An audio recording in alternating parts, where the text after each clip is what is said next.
Jonathan, you bad timing there.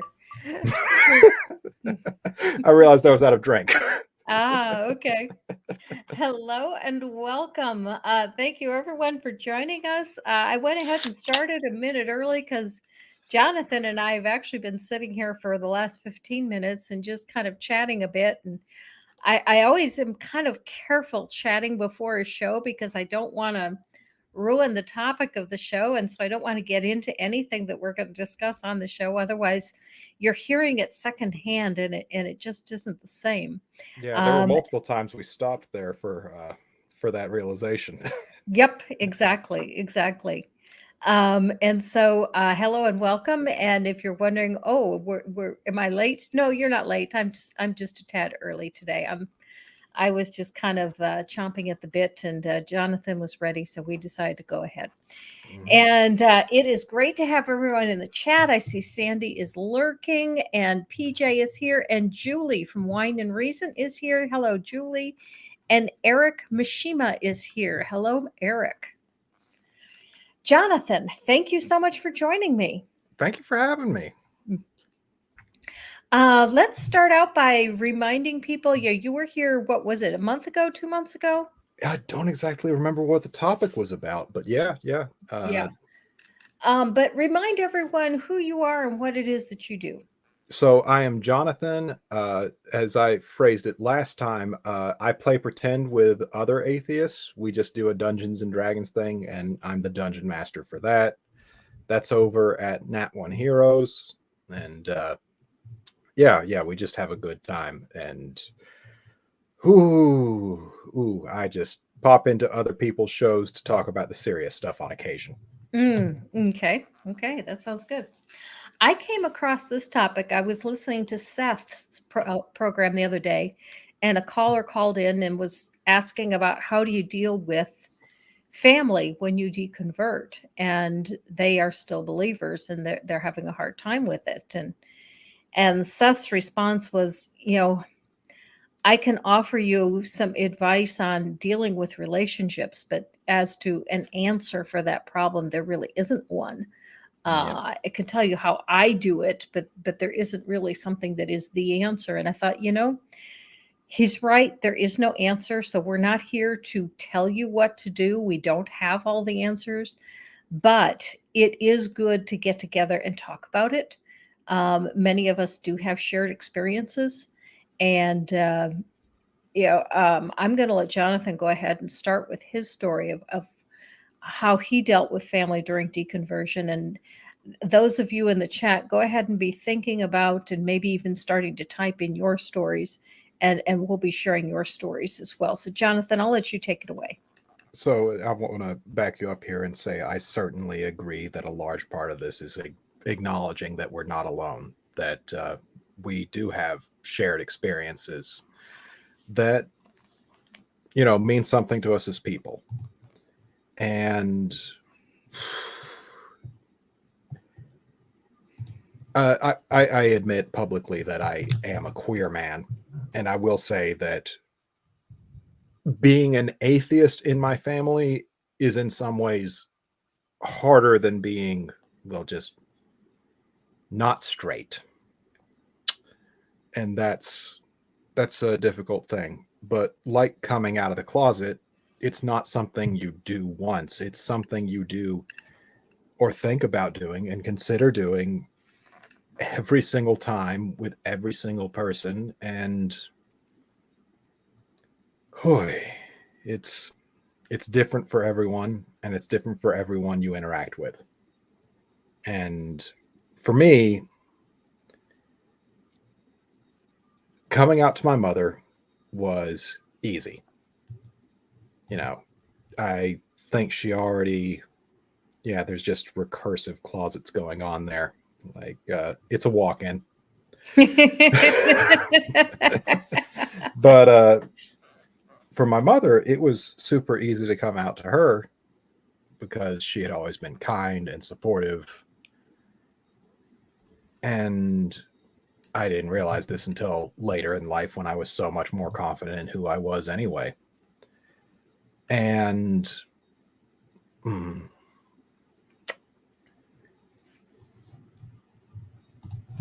In many ways, in my public life, I guess you could still refer to me as in the closet about being an atheist. Uh, and, you know, uh, I live in Alabama. It is not always safe for me to be open about who I am. So it's a decision every day. And the people I have come out with, it's not always what I want it to be. I remember coming out to my youngest brother when he and I were both in college, and I told him, I don't believe in God. And he said, "Well, you have to believe in God." And I said, "No, no, I don't." He asked me why, and I told him I didn't have any reason to believe. And it just Mm-hmm. took me a while to realize that was the case. Mm-hmm. And he said, "But you used to believe." And there was never any acceptance of the fact that I didn't believe.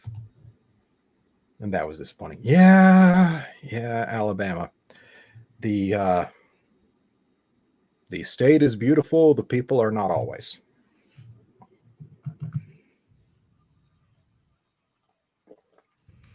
So, have you ever asked him something like, "Do you believe in Santa Claus?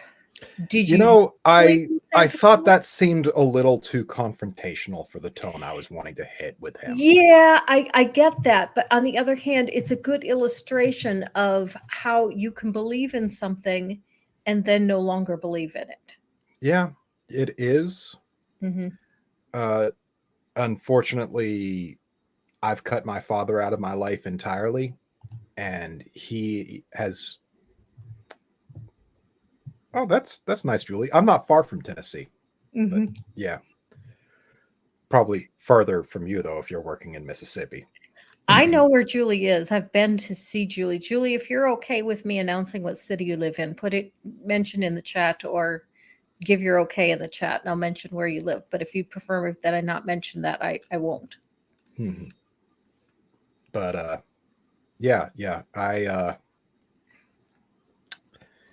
I cut my father out of my life, and my youngest brother is somewhat, or at the time was somewhat financially dependent on him, and that meant leaving him out of my life too. Mm-hmm. I love Memphis. Mm. Beautiful city. Uh, and I don't think I ever came out to my father on any level, but I dropped I dropped him like a bag of hammers. Like it was Mm-hmm. not a hard decision to make. It was for my own mental health and my benefit. My older sibling had been estranged from the family on account of him and had moved up to Boston, and subsequently died up there. And largely, I blame my father for that for a lot of different reasons, especially for my older sibling becoming estranged. That is entirely on his hands. But yeah, when he showed to be unrepentant, I just cut him out. So I haven't had to come out to him. Mm-hmm. Julie has a comment that I've been holding on to because I wanted it to be something that we could discuss, which was Julie said, "I recently had to convince my wonderful big sister that I still love her, despite the fact that I'm an atheist. Back when I was neo pagan and had to come out as bisexual, she had no problems," that she said. Hmm. So, yeah, evidently coming out as atheist can be tough.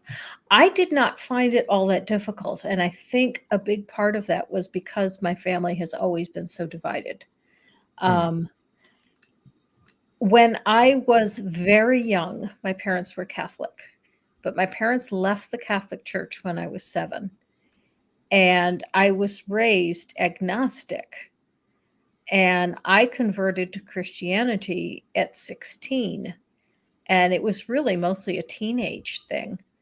But I clung to it very much. It became my full identity. It became who I was, Hmm. and I lived it. And if anything, I was the extremist of the family. There were a number of people in the family that were Catholic, but no one took religion as seriously as I did. And so when I deconverted, a lot of people were really shocked that of all the people in the family that would stop believing, a lot of people were like, wow, you're the one that did. But I guess, I've always been something of an extremist. And so if I'm going to believe, I'm going all the way. Hmm. And if I'm not going to believe, I'm going all the way the other direction. That there just isn't any middle ground with me. Yeah. Well, I don't understand how you can believe something like that and not have it be a serious portion of your life. Like Hmm. I see the Southern Baptists call them lukewarm believers, or Hmm. fond of calling them that, and I'm not going to call them that, but people who believe it and don't take it very seriously confuse me.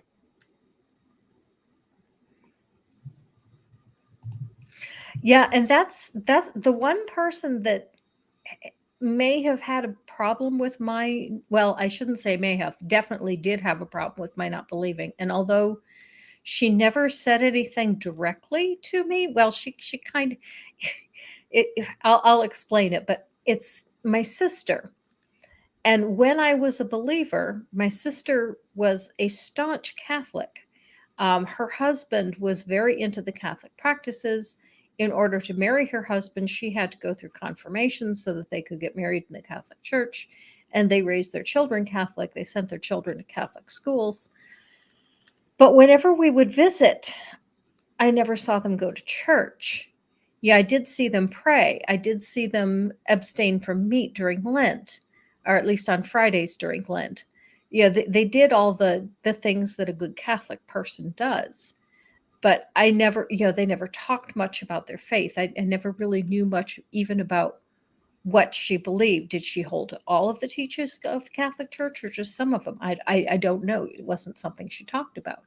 And so I just always assumed, okay, this is a private thing with her. She doesn't want to talk about it. We don't talk about it. Hmm. And when I quit believing, um, she really didn't say anything about that either. And okay, she's cool with that. But then when her daughter got married, she had a fit because I wore a Godless Granny t-shirt when I went to a museum the morning of the dress rehearsal. Now, it wasn't anything that was So not for even itself. wearing the t-shirt to the wedding. It No, was not to the not wedding, even to the not wedding even to the dress rehearsal. rehearsal, not even to a wedding event. We were on our own time, but some of her friends saw my Godless Granny shirt, and Hmm. her friends were upset that I dared to wear a shirt that declared myself to be an atheist.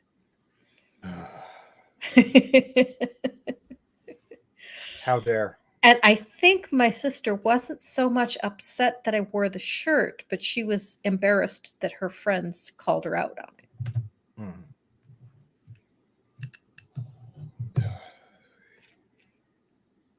I never understood being embarrassed over other people's behavior.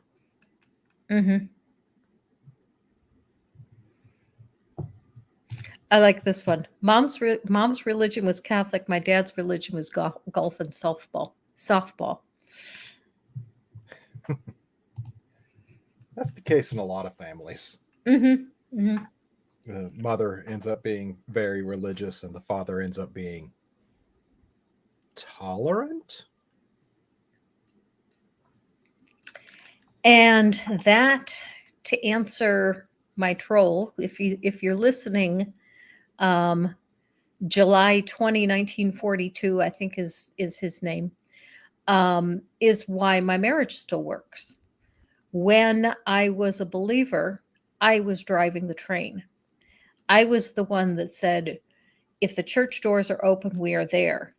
If we are eating, we are praying. We need to have family devotions. We need to go to Bible study. We need to go to every church event. We need to support the missionaries. and I was the one driving the train. And when we were first married, my husband had asked me, well, can't we just be pew sitters? And so when I stopped believing, my husband got his wish. He's a pew sitter. He goes to church, he attends his service, and when the service is over, he comes home, and that's the end of it. And there's no mention of it the rest of the week. Hmm. That's his style of religion. And that's why he has no problem being married to an atheist.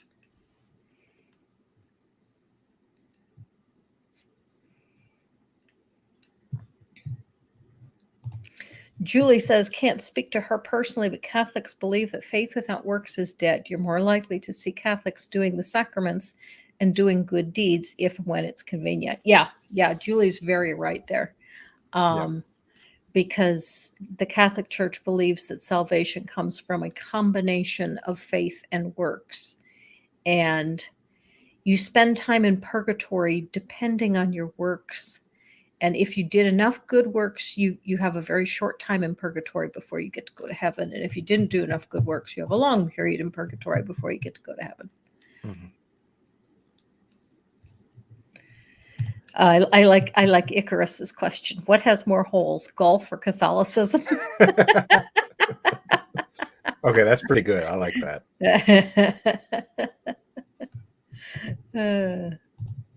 Oh, you're getting some accolades in the chat there. Yep. Tim likes me wearing. You know, it's funny because I really didn't even pay that much attention to what I was wearing because it's possible that I was actually wearing one of Godless Engineer's shirts. What I had packed for the week was for the weekend was two of my shirts and one of his. And his shirt says, "Hey heathens," or "What's up heathens? How y'all doing?" Oh, his little tagline, yeah. Yeah, the old one. Now he actually isn't allowed to sell that shirt anymore because somebody else claims that they have a copyright on copyright on the phrase "What's up, heathens," which I really question. That's not defensible. Yeah, I don't think so either. But like, I understand if he doesn't want to fight that, but it's not defensible. That's what I was going to say. The cost of taking that to court would probably be more than what he's going to get out of being able to sell the shirts anymore. So he just quit selling the shirts. But I got one before that happened. So I have a "What's Up Heathens" shirt. And I think the friends were possibly offended by "What's Up Heathens." How dare you call us heathens? Just yeah. But anyway, what I was going to say was that I have never been into clothes. I do not have a lot of clothes. I wear the same clothes until they wear out. You know, I have just enough clothes so that I can wear fresh clothes all week long until it's laundry day. And then I wear the same clothes again and again and again until they wear out. And then I replace them. I don't have, I don't sit in my closet and which one should I wear? We're going away for 3 days. Okay, Monday, Tuesday, Wednesday. Okay, here they go. Yeah, I have some rules. If it's got a hole in it, it has to go. If it no longer fits right, it has to go. And yeah. And then I buy clothes when I run out of enough clothes to make it through the week without doing laundry. Mm-hmm. Mm-hmm.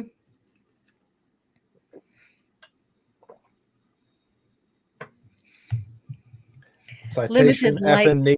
Yeah, that shirt he still sells. He can sell that shirt still. Mm-hmm.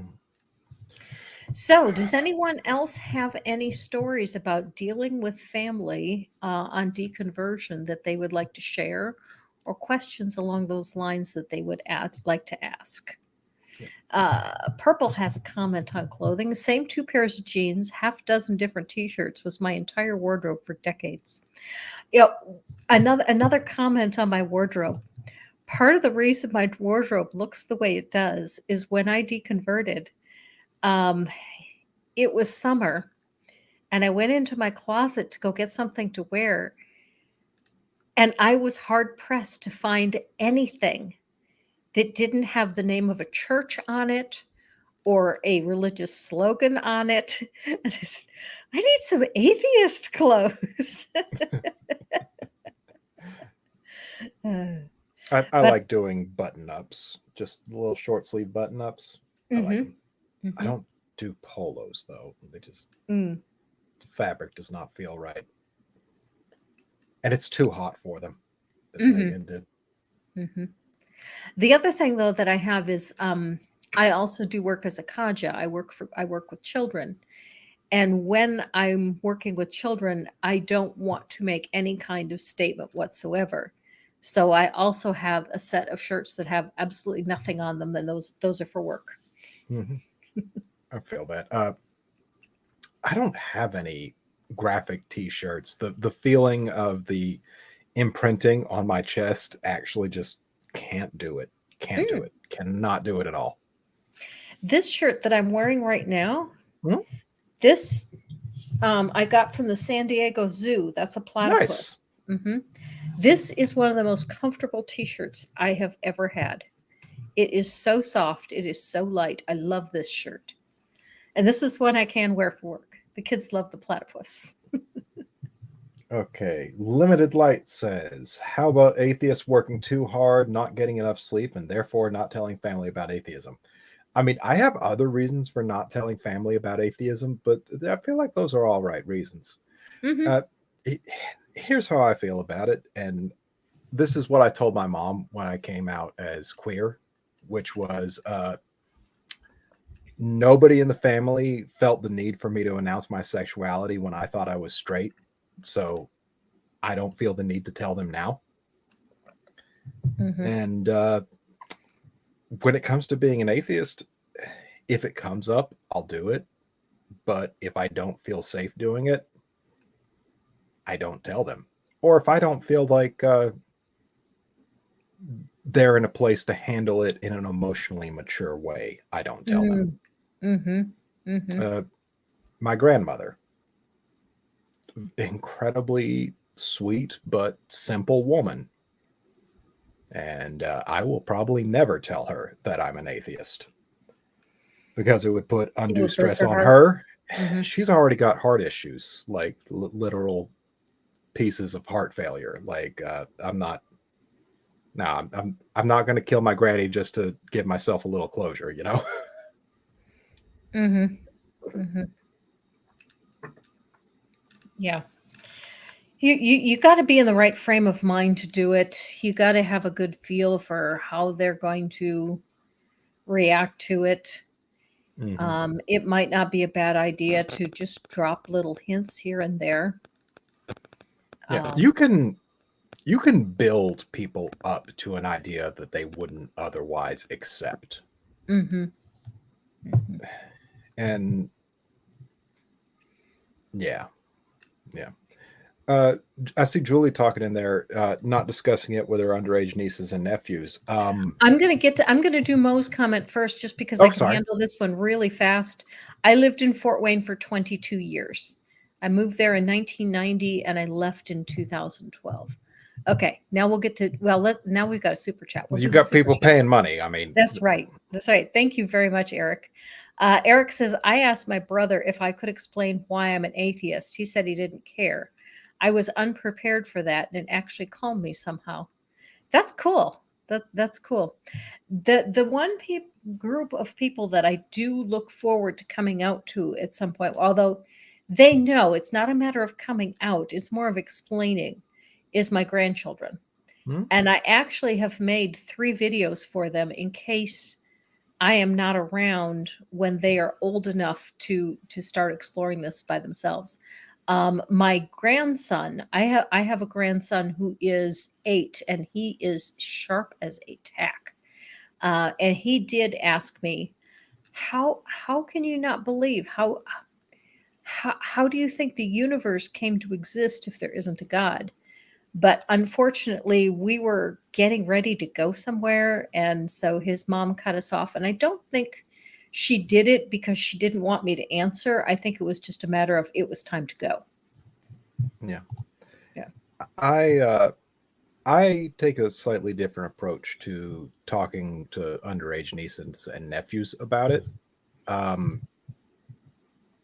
honest with them. Oh, I'm Mm-hmm. sorry to hear that, Julie. But yeah, definitely, definitely. I make efforts to make it clear that I'm never going to bully them into Yes. believing as I believe, Mm-hmm. but simply saying what I believe and why I'm okay with doing. And Mm-hmm. when they were young, I promised myself any questions they had, I would answer to the best of my ability. And I've regretted that promise a couple times, but for the most part, it's been good for me and it's been good for them. Mm-hmm. I think the key with underage or with children is to answer their questions very simply and on a child's level, but in a way that is not aggressive, forceful, and lets them think about. I really think it's important though to give them something to think about. Mm-hmm. Well, why do I think there was no God that created a universe? I don't see any reason to believe it. Why do you think there is a God that created the universe? Something like that. Mm-hmm.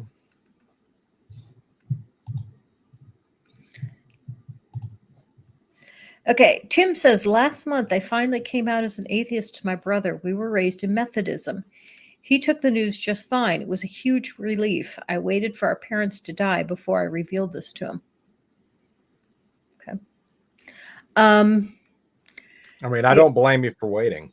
Like, Mm-hmm. I understand that. Mm-hmm. Mm-hmm. Glad I he took it okay. I think a lot more people would admit that they are atheists too if they thought it was okay. Hmm. I think if more of us who are able to talk about it, who do not have an issue, with someone going to cut them off from family, someone's going to ostracize them, someone's going to end a relationship, people like me for whom there is no downside to talking about it. That if people like me talk about it more and normalize it, that more people will admit that, yeah, I guess I really don't believe that either, do I? Mm-hmm. I like limited light. Guess last year's coffee resurrected me.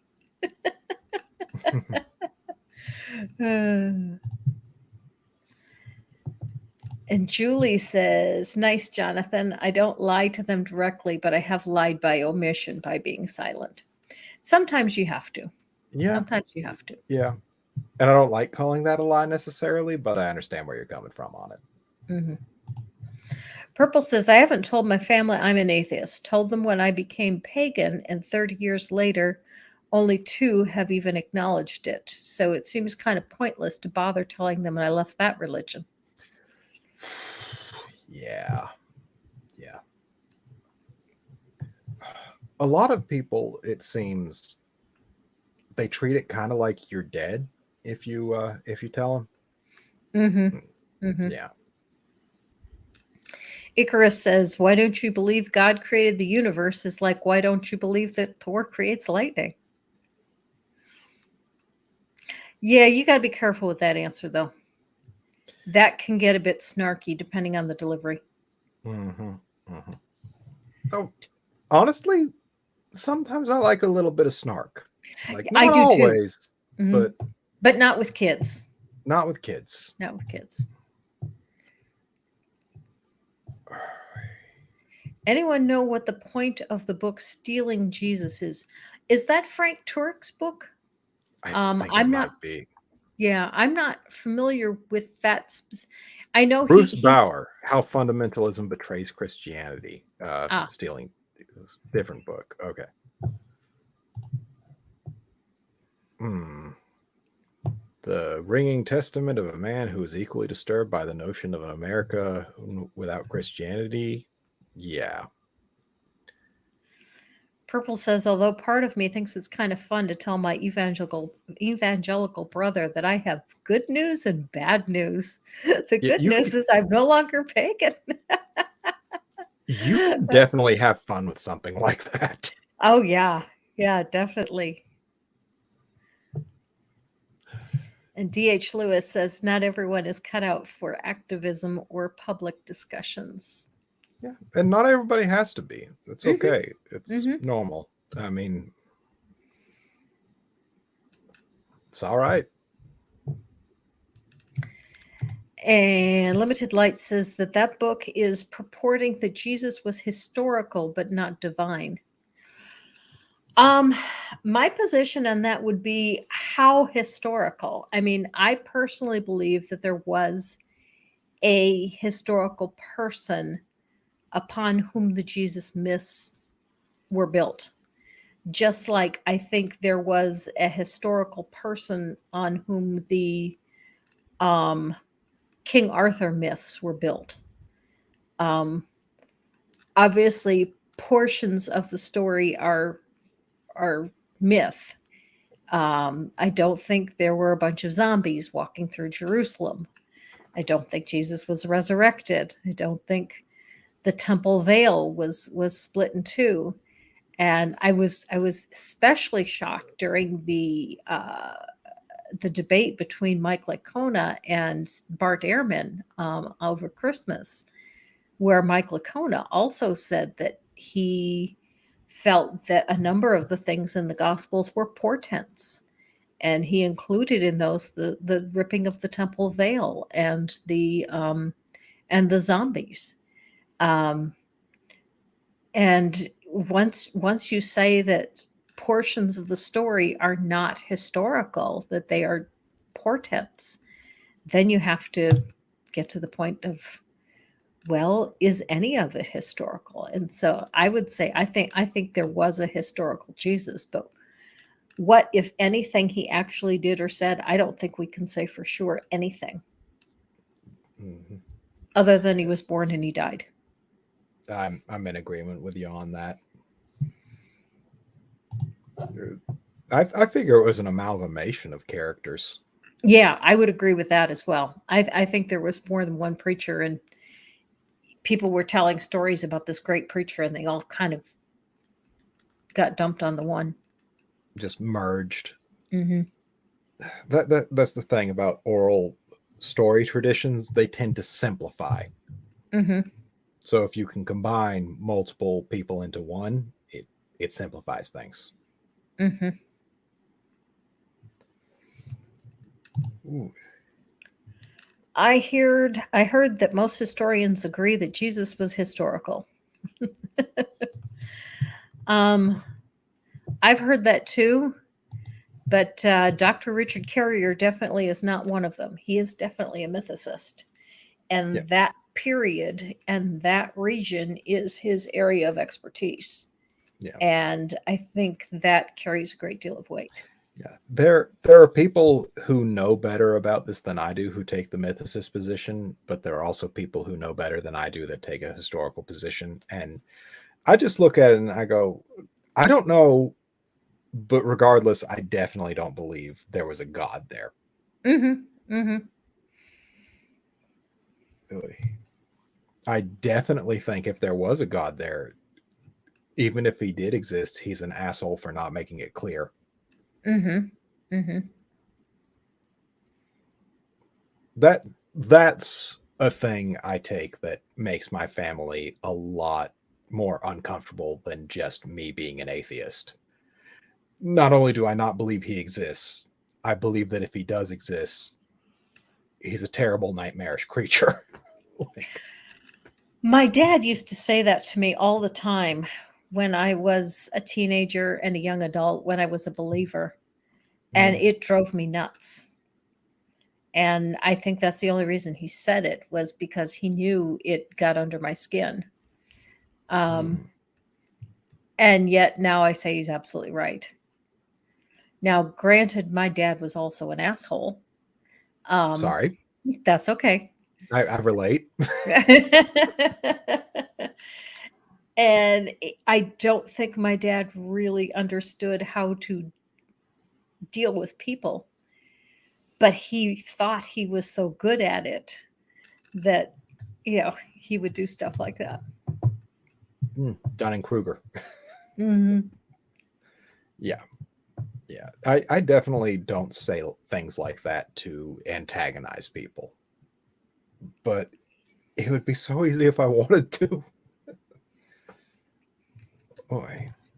This is interesting. Amanda A says, I didn't deconvert until 30, and I did so partly because I just couldn't honestly teach my kids Bible stories as if they were true. Yeah.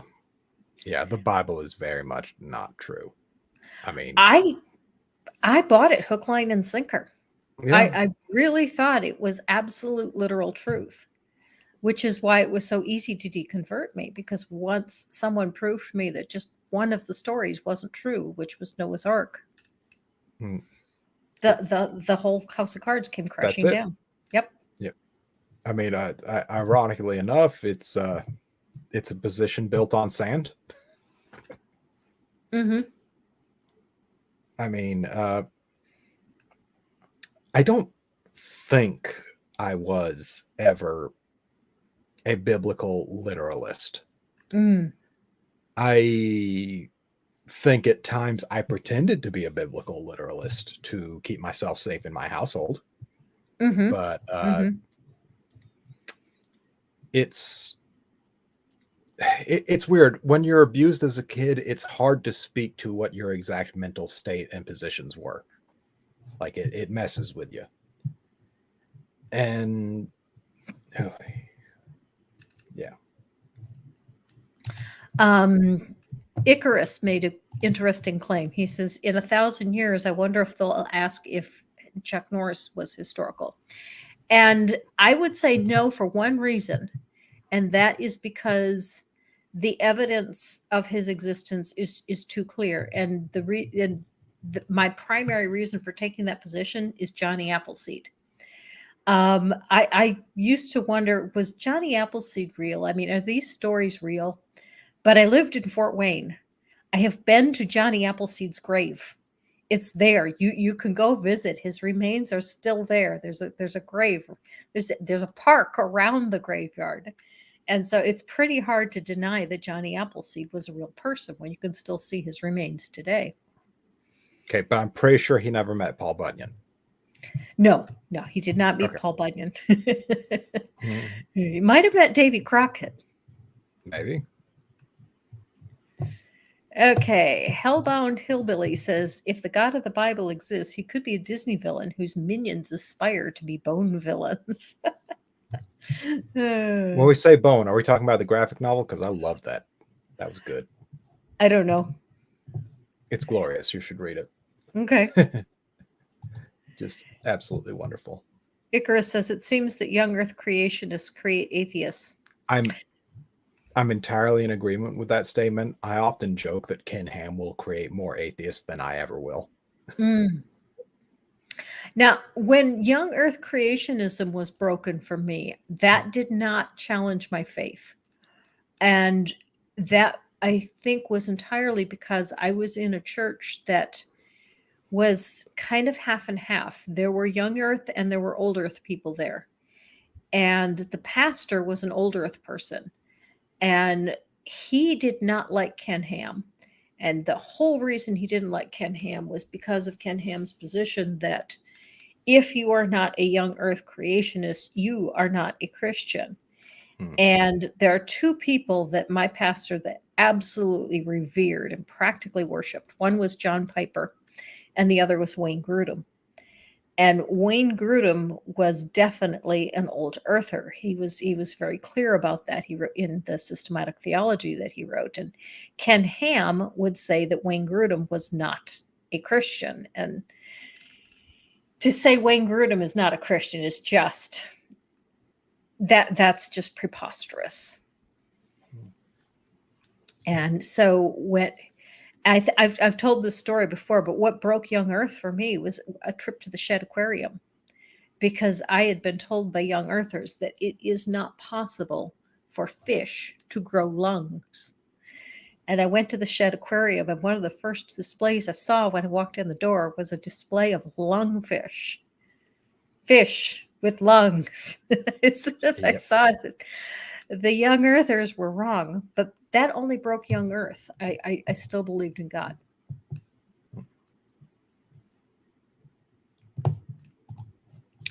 D.H. Lewis says, since we have records from the Romans on such petty things as inventories, menus, and such, someone walking on water, multiplying fish, and bringing back the dead to life surely would have been recorded.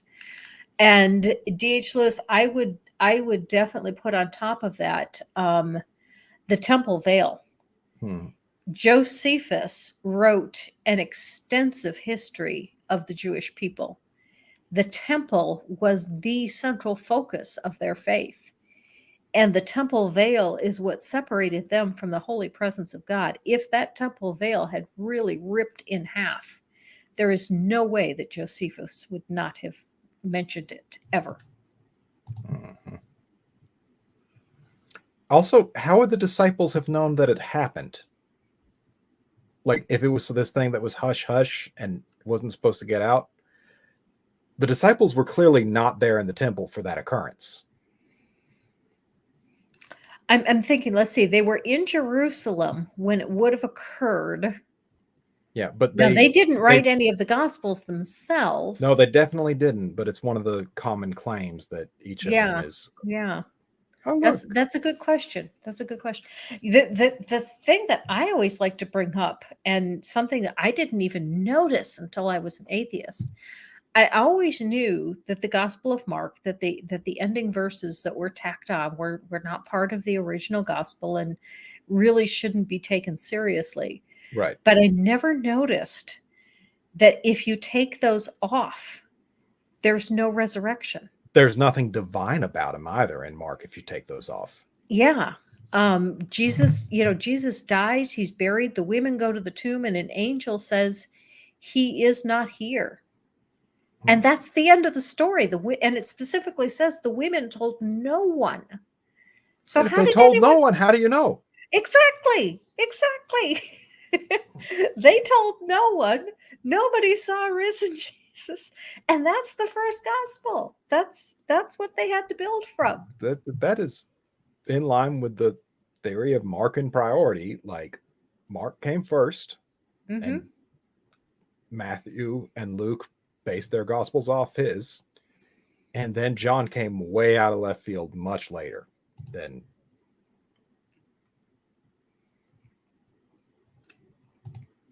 Brian Stevens says, I was never a literalist. I was a metaphorical all the way. Mhm. Okay.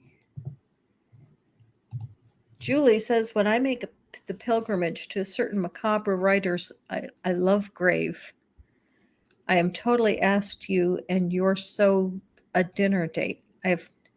I don't know what this means. Sorry. Significant other. She wants to have a dinner date with you and your husband, it looks like. Oh, okay. Okay, definitely. Definitely. You come to Huntsville and we will take you to dinner. Hmm. Maya asks, Johnny Appleseed was real? Yeah, he was. He was a I was real kind of person. surprised by that too, but I didn't want to derail it. Ah, okay. Yeah, he really wanted there to be apple trees all around, and he went around planting apple seeds. That was his big thing. I'm actually a big fan of apple trees because they only produce fruit for so long, and they're only useful in that respect for so long. But your old saw handles, your hand saws, the handles are made out of apple wood. It's a very, very good wood. Ah, Hellbound Hillbilly says autocorrect that was supposed to be Bond villains, Mhm. not whatever. I can't remember what. I can't Not remember what it bone. was It either. said Bone Villains before. It was supposed to be Bone Bond. villains. Oh, I was hoping I had another comic book fanatic in the. Bond villains. I understand. Yeah. No, I have been denied my fellow comic book nerds. And Maya says, "Yeah, I know a lot of atheists who are former YECs. It doesn't pay to lie." Yeah. I don't know. A lot of my family members are getting more religious as they get older, and it's weirding me out. And It's yeah. I think Um, Beck is in the chat. Beck, if you would like a link, I will send you a link to your Twitter. And if you are not busy, you can come and join the show. Because I think you've got some stories about family that you might want to change to relate. And if you're busy or you're eating or you just don't have time right now, that is perfectly okay. But if you are free, you go ahead and take that link as soon as I get it sent to you. There. You now have a link on Twitter if you want to join us. hope you got time. Mm-hmm. Oy. And Purple, I'll send you a link also if you're interested. Yeah, but there are so many misconceptions about biblical history passed around churches that it is almost impossible to have a conversation about the facts with people who are still in the faith. Mm-hmm. Mm-hmm. There are some people who are just, pretty laid back, pretty chill about their faith. I have my faith, you have your faith, and this is what I believe, and you believe what you want to believe. What's really interesting? My husband's stepmother. That's the way she was. And when I first met her, of course, I never knew her as an unbeliever. I only knew her as a believer. Um, she died long before I deconverted. Um, and I was so gung ho about my faith, and her position was, I just think faith is a really personal thing, and you believe what you believe, and I'll believe what I believe, and I just don't think it's something people should talk about. And I was just like, no, of course we need to talk about it. We need to let everybody know that they're not going to go to heaven if they don't hear the gospel. We got to tell everybody about it. Yeah. What's that old joke about an indigenous man asking a missionary what would have happened to him if he hadn't have heard about God? No, I Hey, don't know Perp. that one. Hi, Purple. Hello. How are you? Okay. You Always like to be included. Good to see you. It's always good to have you.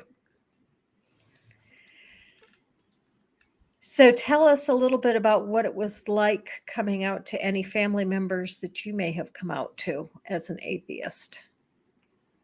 Or not being able to. That's a good story too. Well, I didn't really officially come out to anyone. The only one that I really think knows is that, my one brother that I've been able to talk to about most things, and his wife, just because in the course of gaming and that, some of the jokes I started making, I think, kind of gave it away. That makes sense. That makes sense. I think there were occasions where I kind of offended his wife with being a little too irreverent. That's one thing that I find a little bit funny is my husband really enjoys atheist humor. Huh. There is a point though where it gets too much for him. He does not like bad language, so you don't want to show him anything that contains bad language. But if it's just a funny joke about religious people or being religious, he's down with that.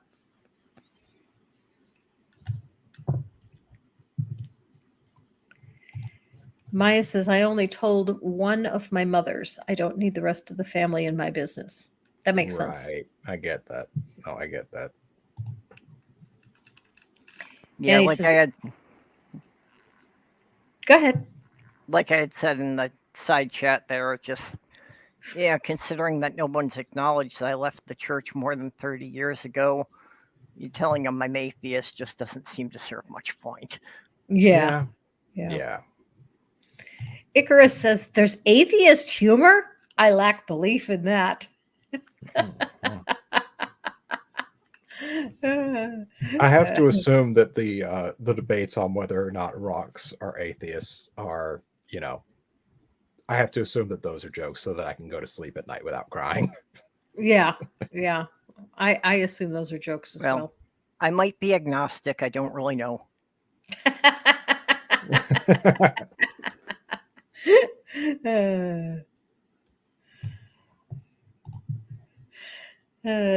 Julie says, have you found Jesus? Heathen says, are you sure this is where he fell in? Mhm. Boy. You know, one of the great things about living in a remote area, I don't have to worry about door-to-door proselytization. It's one of the things I think is a huge advantage of living in a security building, that nobody can actually knock on my door unless they have a key for the front door. I do have Mormons and Jehovah Witnesses that come to my door, but it is not often. It's like once or twice a year. And since the pandemic, they haven't come at all. But it's so easy because if I feel like dealing with them, I answer the door. And if I don't feel like dealing with them, I don't answer the door. Um, I actually think it's fun talking to people like that, especially when you tell them you're an apostate. They practically run. They will Well, find a reason to leave quickly. Yes, yes. when I was pagan and living in St. Paul, there was a Jehovah's Witness hall about half a mile from us, so they were around every weekend. Until one year, I put a 5-foot lighted pentacle on the side of the house, and we never heard from them again. So I guess those really do ward off evil. Uncle Beck says, when I told my family it was whenever religion came up, and I simply said, well, I don't know about that. I don't believe. And that was that.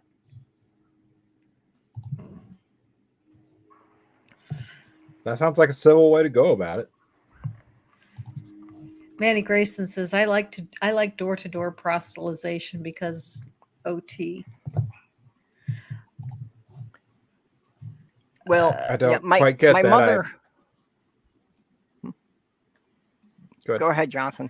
No, I was going to say, I don't quite get that. I'm not sure if the sentence wasn't completed or if I just don't know what OT is. I don't know what OT is. I'm sure Manny will tell us.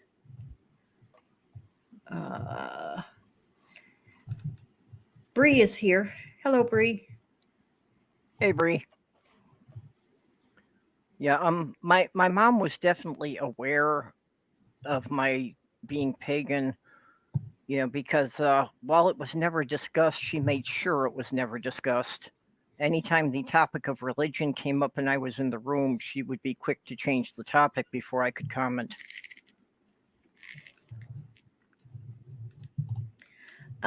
Julie says, my brother used to be Mormon, so I got the missionaries every year for a long time. They finally gave up. I'm so sorry. Yeah, yeah. Yeah, I agree, Maya. When I see OT, I think overtime. Yeah. I sometimes think Old Testament. Oh, that's right. Old Testament. You're right. That's it. That's it. Was that it? Okay. Probably. Let's see. Does it make sense in context? Yeah, that makes sense. I like door-to-door proselytization because OT. Yeah, Old Testament. Yep, that's it. That's it. Okay. I don't know why I didn't think of that because I use OT for Old Testament all the time. I don't know why I blanked. I think a big part of the reason that I was never had a strong belief in religion was I grew up in a community that was mostly Jewish. So I constantly had people who had read the Bible in Hebrew pointing out all the translation errors even when I was a child. Interesting.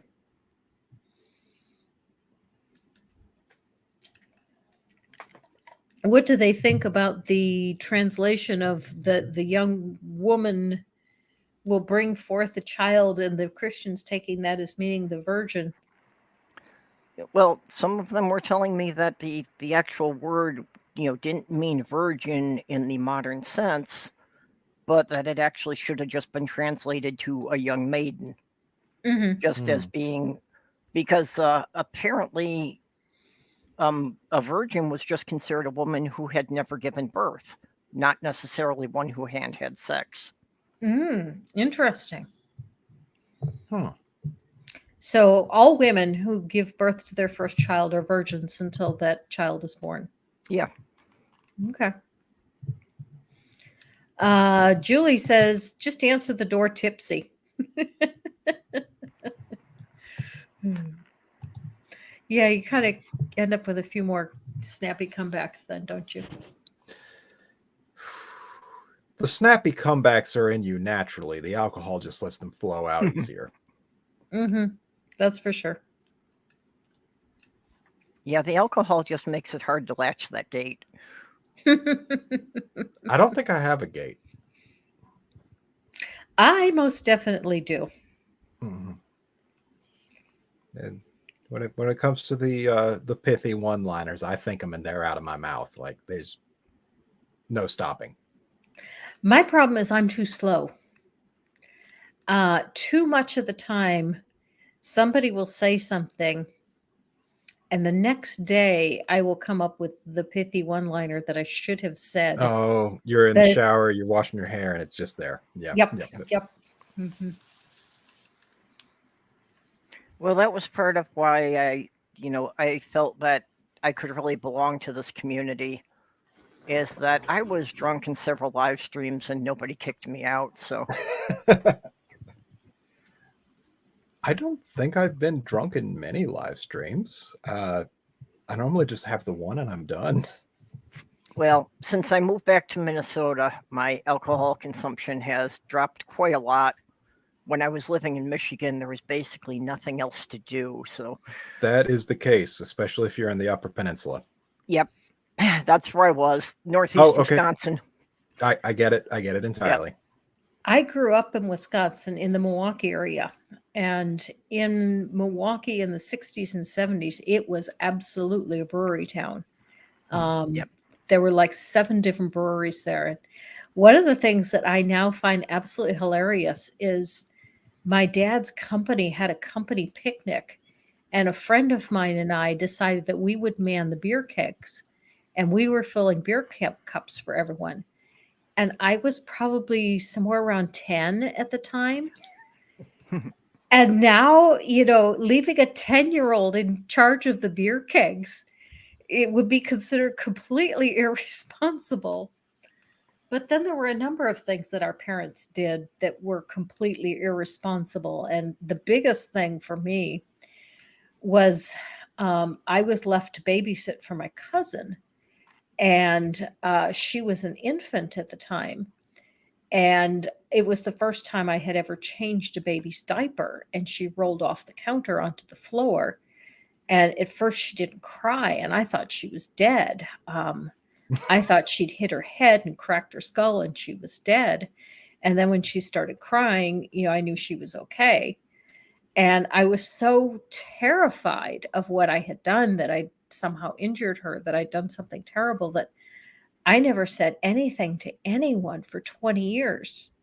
And 20 years later, I was thinking about that and I said something. I said, so Julie, how old are you now? Are you 26, 27? And she said, I'm 29. And I did the math and I said, I was 9 years old. What were our parents thinking, leaving me alone to care for an infant when I was 9?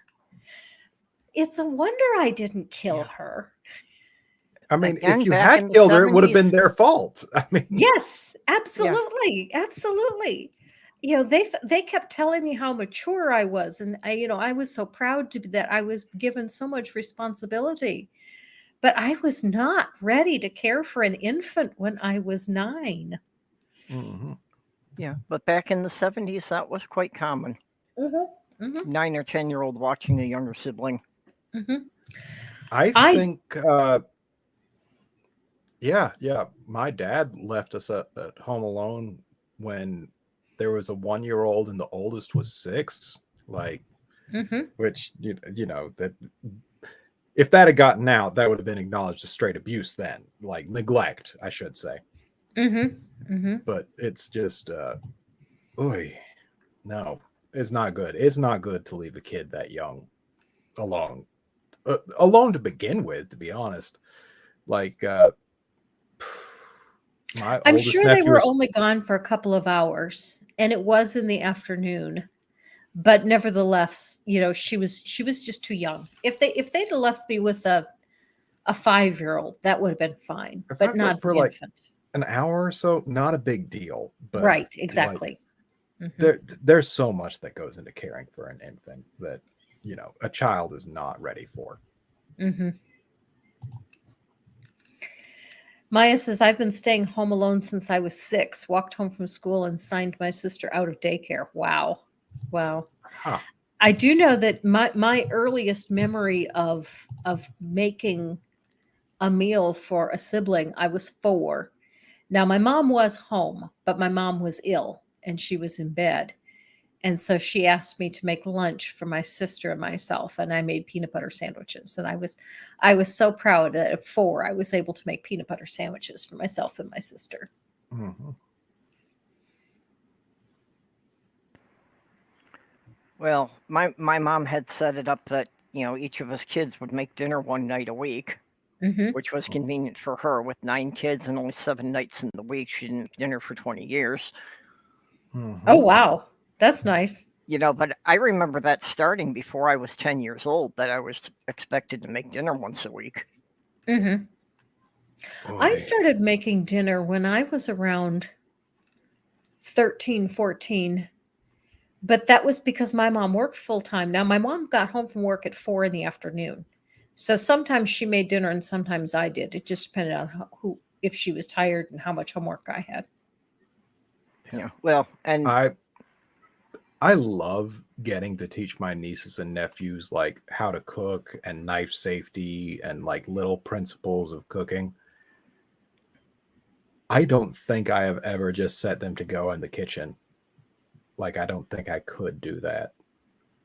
Like, and I imagine it'd be different if I had kids of my own and I expected them to learn how to do things, but like I like cooking for my nieces and nephews. Like even if I'm tired, if I'm visiting my mom and I've been doing quote unquote light lumberjacking for like 10 hours, I will still go in and I will still fix my nieces and nephews food because they like it. Mhm. Mhm. yeah, Mhm. Hmm.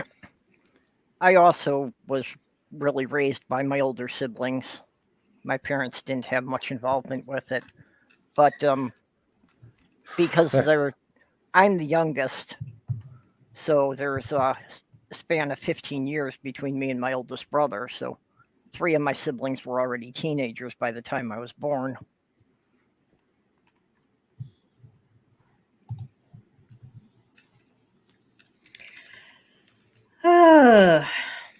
Well, I think we've kind of exhausted the topic. People have pretty much run out of stories, and that's a good thing. It means that people are okay with dealing with family issues, and even though it's difficult, people for the most part are finding ways to cope with it, and that's a good thing.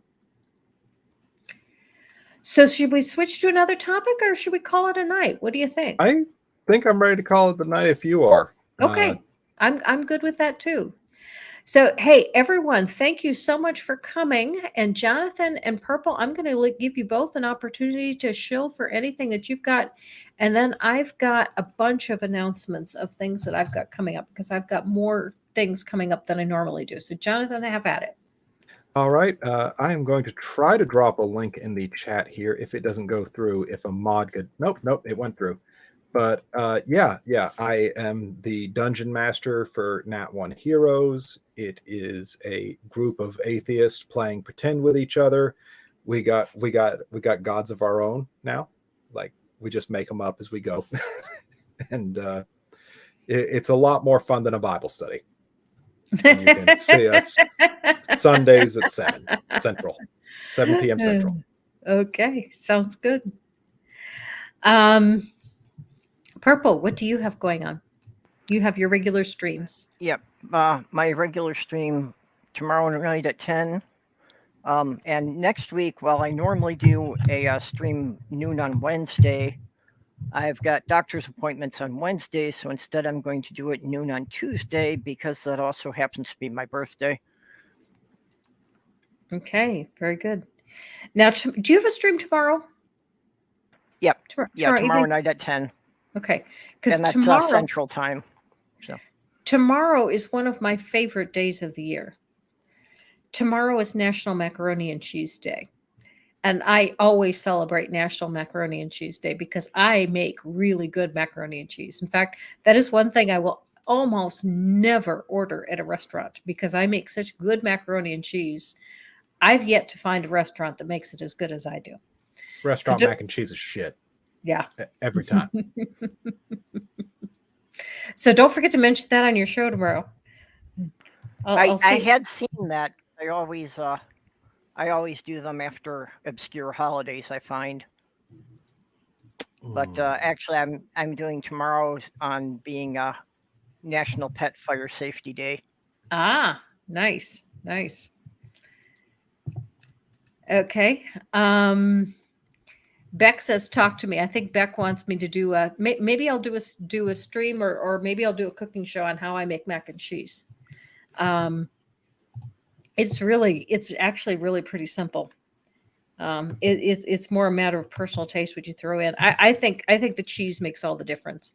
I always use a combination of sharp cheddar and smoked Gouda. Oh, that's the best combo. Mm-hmm.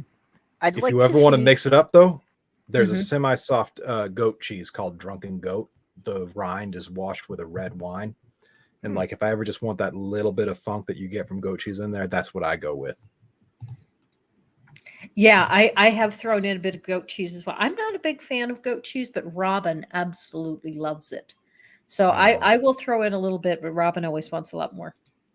Okay, I'd like to know how you make it because Sloth Girl really loves mac and cheese also. So I just do basic white sauce and throw in the cheese, and then some salt and pepper, and then you start getting creative. Right now, I have an aerial garden, and I have lots of fresh herbs.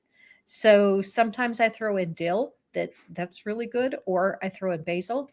I have a Mediterranean spice mix. I almost always put that in, even if I'm putting in other things. I always throw that in too. For some reason, that really elevates it. And sometimes I throw in a bit of red pepper flakes. Yep. And that's it. Yeah. So, Purple, when we say white sauce, we're referring to a bechamel, which is one of the French mother sauces from which most other sauces are made. So it's just a simple roux of flour and butter. You want to leave it as pasty as you can so that you can work all the lumps at, and you slowly add the milk. You don't add so much that you get it lumpy again. Like, you just want to add little by little. Some people add a little bit of nutmeg there. It's a good choice for a bechamel. But then you turn it into what's called a mornay by adding cheeses to it. Yep. That's exactly how I do it. Absolutely. That's exactly what I do. It's delicious. It's amazing. It's the best way to go with things. And I'll be honest, like, despite liking the fancy stuff, sometimes I'm just going to do a box of shells and cheese. Like, well, Sloth Girl does still like just the Kraft mac and cheese, but mostly that's because that's a comfort food from when she was a child. That makes sense. That's probably why I like the shells and cheese, to be honest. Oh, Vahara says, "Oh, I missed I tried to grab the comment, didn't get it. I also add mustard." Julie asked, "Bacon crumbles on top?" For me, absolutely never. I do not eat bacon. I'm on a low salt diet, and so I do not touch bacon or breakfast sausage ever. Too much salt. Okay, anyway, so on Friday at 2:00 in the afternoon, I will be on Claire Bear's show. And I don't even remember what we're discussing, but I will be on Claire's show on Friday. On Saturday at 2:00, I am hosting a special show with Enlightened Atheist. He could not do a Wednesday, and so we are doing Saturday at 2:00. Saturday evening at 9 p.m., I will be on his channel. So we've got that coming up. Then next week on the 20th, I have Drew, the genetically modified skeptic, is scheduled to come on, and we are going to talk about how people fall into unusual beliefs or different beliefs, whether it's essential oils or cult beliefs or religious beliefs or believing that election was stolen. How do people come to believe those kinds of things? Produced video this week. I have something actually a little bit different, not completely. I mean, it's on the topic of theology, but I was responding to a Catholic priest, and I ended up doing a deep dive into Thomas Aquinas, which turned out to be rather interesting. And basically, it's on evolution and the soul. That one I'm still working on, and I haven't decided what the title's going to be yet. And I'm not sure how long it's going to take me to finish. It might be a tad late, but I always say that and then end up on time. So it'll probably be coming out on Saturday. And that's what I have. And thank you, Jonathan, for coming. This has been absolutely wonderful. Yeah. Thank you for having me. And thank you, Purple, for coming in on such short notice. I always appreciate being included. Okay. And thank you to everyone in the chat. Your comments have been wonderful. It's been great talking about how to deal with family. And everyone just live your life.